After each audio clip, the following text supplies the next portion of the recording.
Dear students, in today's lecture, let's make an attempt to know about income and employment generation in sericulture. Introduction. Indian agriculture is characterized by the dominance of small farmers and marginal farmers with different holding sizes, which does not yield even subsistence needs. Hence, it is essential to diversify into high value commercial crops that generate employment besides income.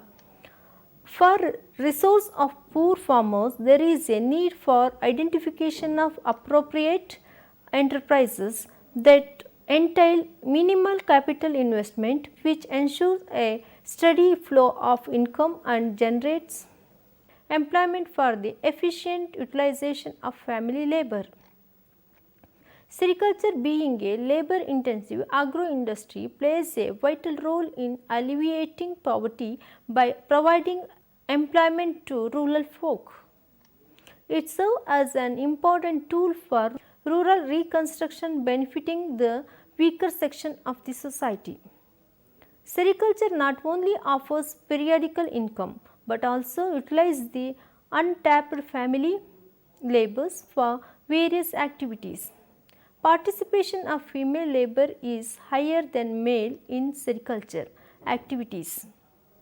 Adoption of improved technologies influences the income and employment generation from sericulture. Sericulture and income generation. Sericulture plays a major role in the economic upliftment of rural poor. In India, sericulture has turned to be a highly remunerative occupation with minimal investment and rich dividends.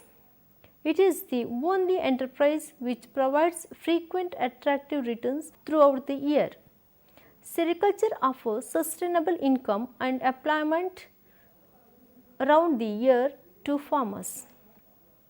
The returns from sericulture mainly depends on cost of cocoon production, in which turn depends on quality. It is observed that in recent years, many large-scale cocoon producers have adopted shoot feeding method, considering less labor investment and increased cocoon production. Further, there has been generate labor scarcity coupled with increased wage rates. Looking into this, rearers have started purchasing chaki worms from the private commercial chaki rearing centers, that is CRCs, where worms were reared at intensive care during the early stages. Buying chaki worms not only facilitates the rearers to take up more number of crops in a year, but also to get rearing holiday, which can be used for disinfection of rearing houses. Rearing silkworm is found to be more profitable than other cash crops such as sugarcane, groundnut, paddy, etc. Further, the cash returns from growing mulberry and silkworm rearing are more frequent, as 5 to 6 cocoon crops can be harvested at intervals of 2 to 2.5 months. Return sericulture from sericulture. The gross return in sericulture is calculated from the return realized through the sale of cocoons and the value of its byproducts, namely leftover leaves, litter, stumps, etc. The net profit obtained from sericulture is calculated based on these two variables. It is estimated that farmers could get a profit of rupees 2.27 for every 1 rupee investment in sericulture. Detailed estimation of cost towards cocoon production and income profit obtained thereof is presented below. Estimated cost towards establishment of mulberry garden. The total cost towards establishment of 1 acre mulberry garden works out to be about rupees 37,910. Out of which major expenditure goes for labor wages, that is rupees 11,365 rupees, that is 29.98% of total cost, which was estimated to be 100 man days. This was followed by other components such as bullock power rupees 6190, that is 16.33%, planting material rupees 5168, that is 13.63%, farmyard manure rupees 5136, that is 13.55%, machine power for land preparation rupees 2750, that is 7.25%, irrigation rupees 2308, that is 6.09%, and fertilizer rupees 1092 rupees, that is 2.88%. The cost towards pump set or borewell is included under irrigation cost. Among all the costs incurred in the establishment of mulberry garden, the land revenue is the lowest with rupees 25, that is 0.07%, uniformly paid by all the farmers. After considering the interest at the rate of 8% and working capital rupees 2808. Finally, the estimated cost towards establishment of 1 acre mulberry garden works out to be rupees 37,910. Depreciation cost on establishment of 1 acre mulberry garden for 15 years works out to be rupees 2527 per acre per year. Estimated cost structure of mulberry leaf production. The annual estimated cost of mulberry leaf production per acre per year works out to be rupees 51,053. The fixed cost or apportioned cost for establishment of mulberry garden is rupees 2527.39. Of the total expenditure on leaf production, major share is on labor, which is expected to be rupees 23,536, that is 48.50%. It is followed by cost of FOM rupees 7,547.08, that is 15.55%. Bullock power rupees 5,823, that is 12%. Machine power rupees 2,953 rupees, that is 6.09%. Irrigation rupees 2,606.99, that is 5.37%. Chemical fertilizer rupees 1,593, that is 3.28%. The interest on working capital was considered at the rate of 8%, rupees 3,781.96, that is 7.80%. And mulberry leaf yield per acre per year is considered as 21,105 kg for the calculation purpose. Finally, the estimated cost of production per acre per year works out to be rupees 51,053, and 1 kg of mulberry leaf works out to be rupees 2.42. Estimated cost of cocoon production. If we consider the cost structure of cocoon production, out of an average of 1264 DFLs per year covering 4 to 5 crops, the total amount incurred towards the same works out to be rupees 1,24,901. Out of this, the major share goes to labor wages of about rupees 29,018.33, that is 23.23%. Labor includes utilization for cleaning, disinfection of rearing house, rearing of silkworm, mounting, harvesting, etc. Considering the chalky charges to be rupees 14,005.21, that is 11.21%. Cost of other materials as rupees 6,915.31, that is 5.54%. Includes bleaching powder, lime powder, sanitic, bed disinfectants, Uji tablets, old newspaper, gunny cloth, etc. Marketing charges of rupees 3,944.82, that is 3.16%. Interest on working capital at the rate of 8% as rupees 4,443.34, that is 3.56%. mulberry leaf cost of rupees 51,053.75, that is 40.88%. The total variable cost works out to be rupees 1,11,038.83. Finally, the estimated cost of cocoon production per acre per year works out to be rupees 1,24,901.86. Return structure from sericulture. The gross return in sericulture rupees 2,75,645.25 is calculated from the return realized through the sale of cocoons and the value of its byproducts, namely leftover leaf, litter, stumps, etc. The net profit obtained from the sericulture is calculated based on those two variables. As per the calculation, it is observed that the amount realized through the sale of cocoons, about 830 kg per acre per year, is rupees 2,75,645.25. The returns obtained from the byproducts is rupees 7,727.75. Hence, the gross return from sericulture per acre per year works out to be rupees 2,83,373 with a net returns of rupees 1,58,471.13. From these results, it could be inferred that there is a significant increase in net profit gain. It is also clear that farmers could get a profit of rupees 2.27 per every 1 rupee investment. Sericulture and employment generation. Sericulture is a farm-based labor-intensive activity recently transformed from agro-based industry to entrepreneurship.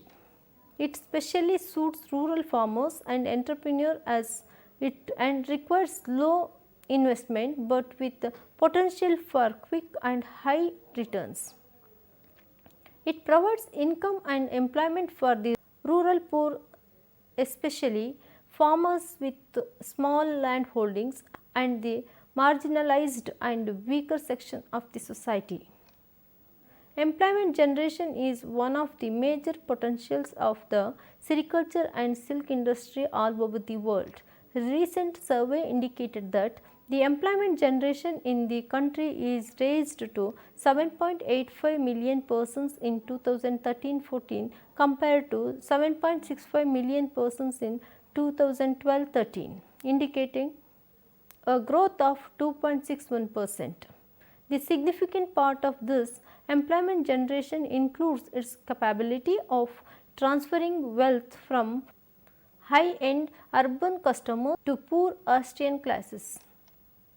Karnataka is ranked first place among the silk producing states of our country, contributes 74% of the national silk production and provides employment to 1,32,205 farmers spread over 10,688 villages during 2012-13.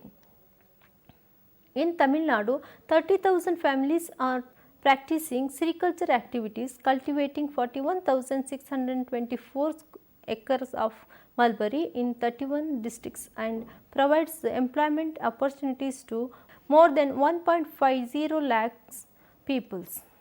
Similarly, in Andhra Pradesh, 1,85,000 farmers are practicing sericulture activities, cultivating 1,03,979 acres of mulberry and provides employment opportunities to more than 1.19 lakh people. During 2009-10 in Maharashtra state, 7,604 farmers are practicing sericulture activities, cultivating 9,743 acres of mulberry and provide direct job opportunities to 48,700 people. In West Bengal, 1.14 lakh families are occupied with sericulture activities in 2,339 villages, while Karnataka is the state with the largest number of families involved with sericulture. Andhra Pradesh and West Bengal are the close competitors so far, number of family involvement is concerned. Despite having high level family involvement, West Bengal provides 2001 metric tons of raw silk, while Karnataka produces 8219 metric tons of raw silk. Andhra Pradesh produces 6550 metric tons of raw silk, and Tamil Nadu produces 1185 metric tons of raw silk during 2012 and 13. Employment generation pattern of the sericulture industry may be classified into two major types. Number 1, direct employment. Under that, mulberry cultivation, silkworm rearing, grainage operation, commercial CRCs. Number 2, indirect employment. Under that, reeling, twisting, weaving, printing and dyeing, finishing, silk waste processing and silk trading.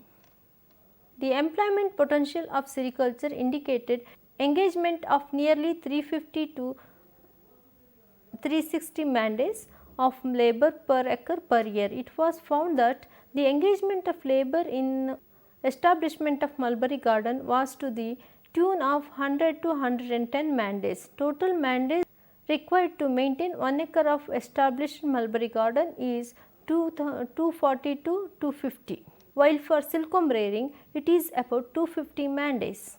The major activities in mulberry cultivation are intercultural operations, weeding, irrigation, spraying, chemicals, etc., while the activity in silkworm rearing included mulberry leaf, shoot harvest, feeding silkworm, disinfection of rearing house, cleaning, application of bed disinfectants, mounting of ripened larvae, cocoon harvesting, etc. It is estimated that number of hired labor employed in sericulture is nearly 55% of the total labor hired for engaged in various activities of sericulture.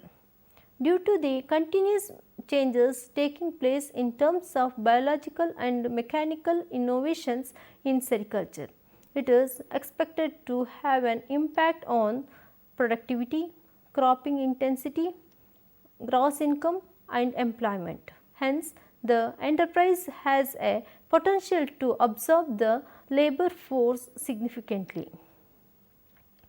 Female dominance is observed in almost all work activities, especially cultural operations in mulberry garden, cleaning, feeding, cocoon harvesting, cocoon cutting, sexing and egg incubation are exclusively done by female workers. Reason for female dominance in sericulture is due to fact that silkworm rearing calls for intensive attention like mother's care. During almost all the stages of larva, identification of mature and mounting requires a great deal of expertise, skills and intensive labor.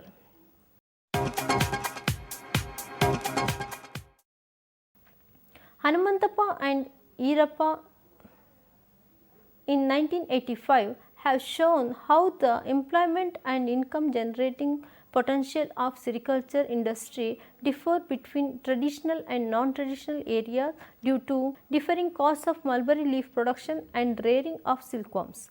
The demand for hired labor shows a declining trend in non-traditional region, while in traditional region it shows a marginal increase. Employment opportunities have also been estimated by several researchers and field surveyors while comparing the employment opportunities generated by alternative crops.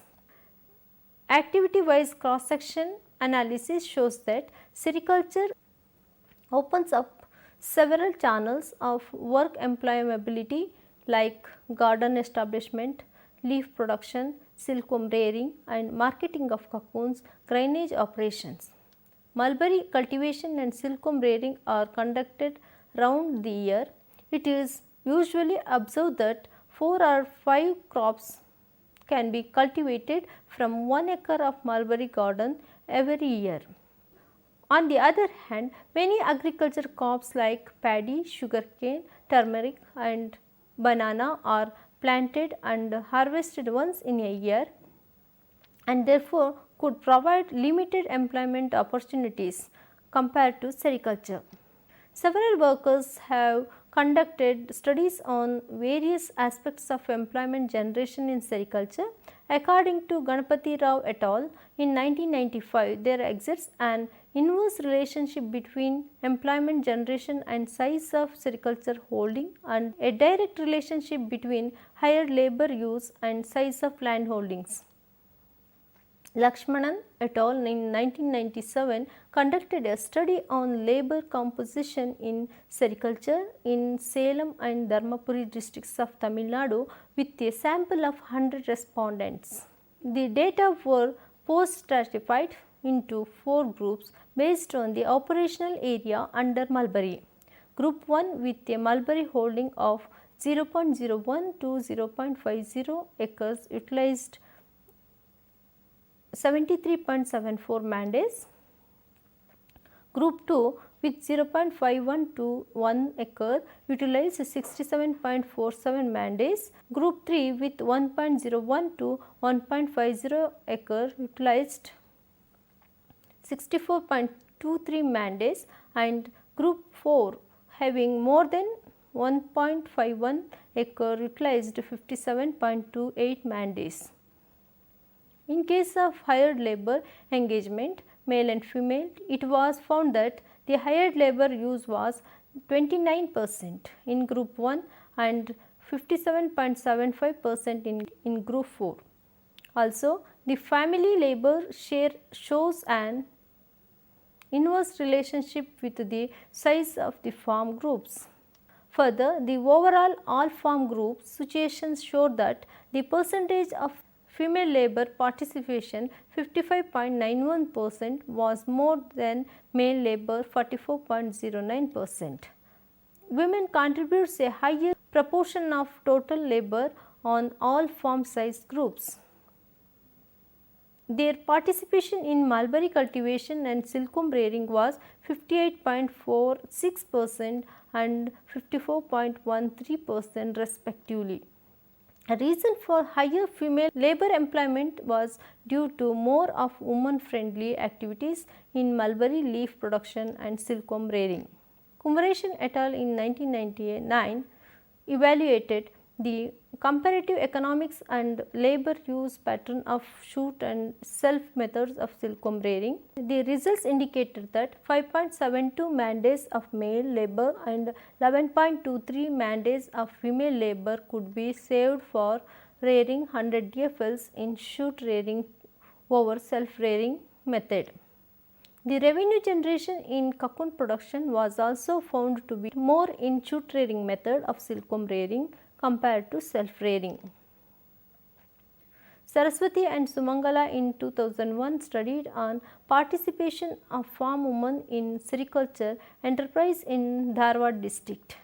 The study indicated that the participation of farm women in mulberry cultivation was to the extent of 72.80%, while in silkworm rearing it was 84.40%. In harvesting and grading, intercultivation, pruning and management of worms during different instars, the woman participation as a worker was also good, and the observed participation was 82.89%, 64.76%, 46.74% and 44.39% respectively. Participation was very low in packing and marketing of cocoons, procurement of disease free layings and incubation.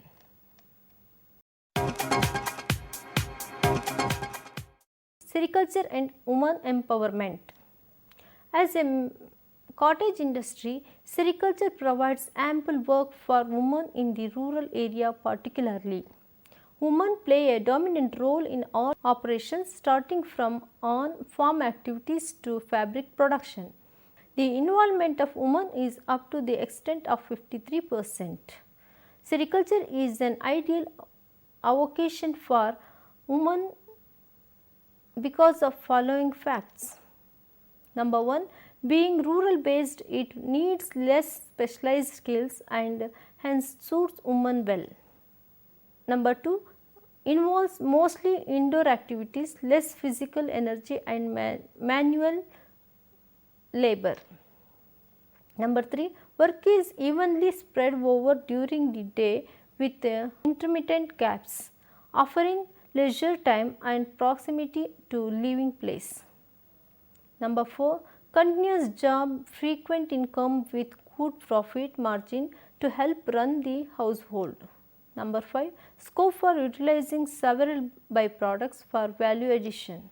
However, sericulture has some characteristic features which make it eminently suitable to be promoted preliminarily as women's activity. The work involved in mulberry cultivation and silkworm rearing is relatively light in nature. It is to be carried out at their own dwellings. It does not require any literacy or any complicated mechanism, and it demands delicacy, patience and hygiene. Hence, it can be managed by women along with other household activities. Several studies indicated that women constitute large proportion of the work force. It is worth noting that it is the women who are transacting the cocoons in the market. At least 3 out of 5 crops they raised in a year.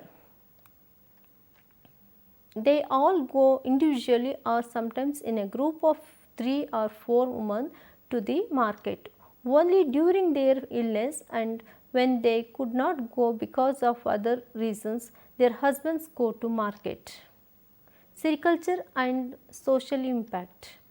There are impacts by sericulture on awareness and social status of tribal community in India, especially in the potential area of non-mulberry Vanya sericulture.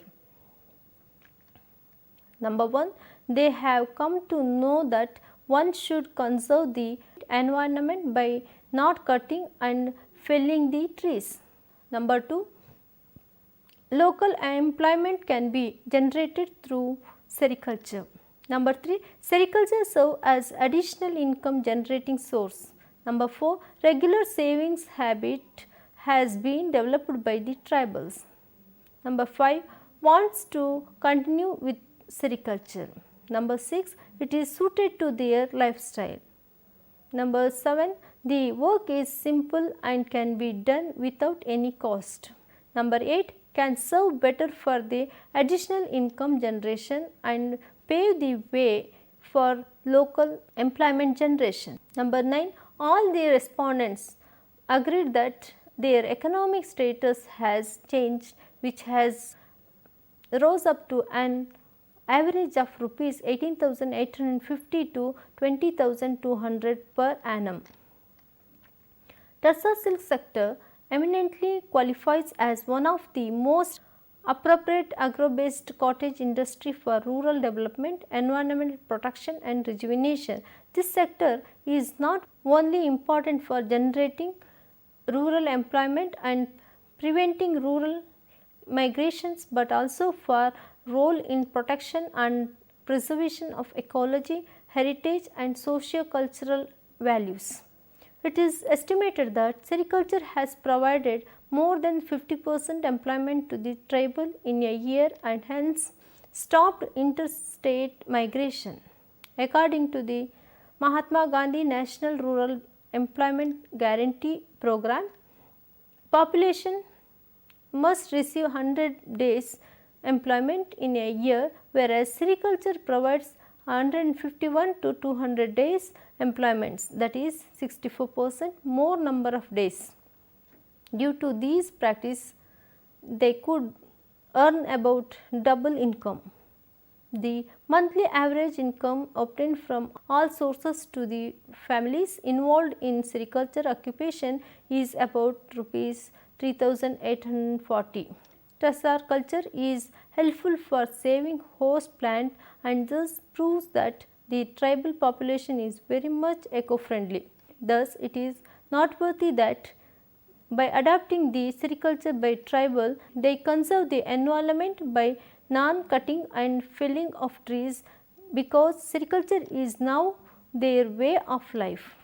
Interstate migration is checked because sericulture provides additional income at their door level.